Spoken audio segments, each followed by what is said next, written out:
Welcome to the deep dive. So, we've all seen the ads, right? Kohl's, 70% off for Black Friday.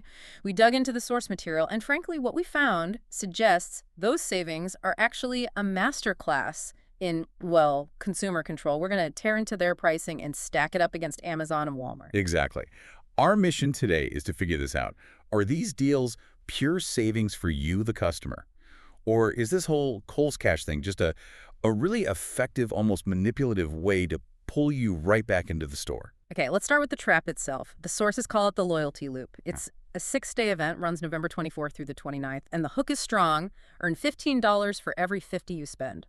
That 15 for 50 is classic conditioning, really. Yeah. But here's the crucial part, the restriction. That Kohl's Cash isn't real money, it's expiring store credit. You can only use it between November 30th and December 11th. So just a 12-day window. A 12-day window. If you miss it, that value just, poof, vanishes. And you walked us through this endless loop idea.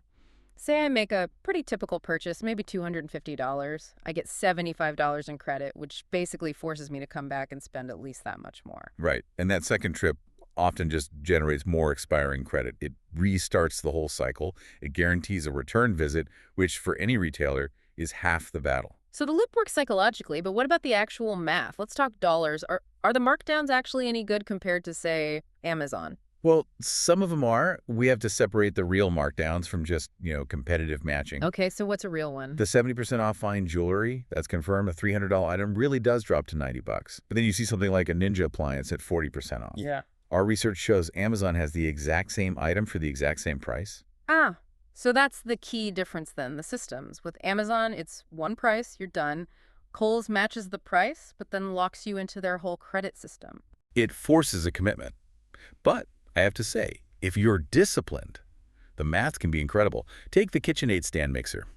It's priced at $350. Okay. At that price, you earn $105 in Kohl's Cash, so your effective price drops to $245, but only if you perfectly use that credit later. If you do that, you're beating almost every competitor out there. Wait, so if I can genuinely save $100 compared to Amazon, aren't we kind of overstating the manipulation part? Isn't it just a complicated rebate? That's the baseline math, yes. But their real goal is that commitment. And they get it by ramping up the stakes with urgency and gamification. You mean the doorbusters?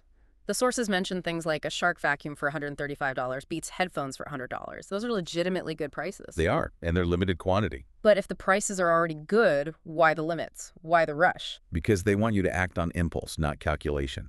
And they amplify that with instant incentives. The first 200 customers at each store, they get instant Kohl's Cash, anywhere from $5 to $100. And I saw that 10 people in the whole country win $10,000 in actual cash. So I'm just there for a sweater, and suddenly I'm in a retail lottery. Precisely. It turns shopping into a high-stakes, time-sensitive game.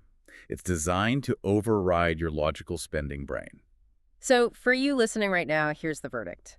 The Kohl's Black Friday deals, they are legitimate, but only if you're willing to become a multi-stage shopper who really understands and masters that Kohl's Cash cycle. Yeah, if you value simplicity or if you just hate dealing with deadlines and store credit, you are absolutely better off at Amazon or Walmart.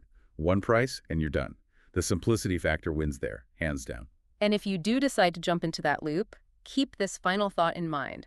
Don't let the need to use the credit you earned manipulate you into buying things you don't actually need, because that is the exact moment the retention mechanism truly wins.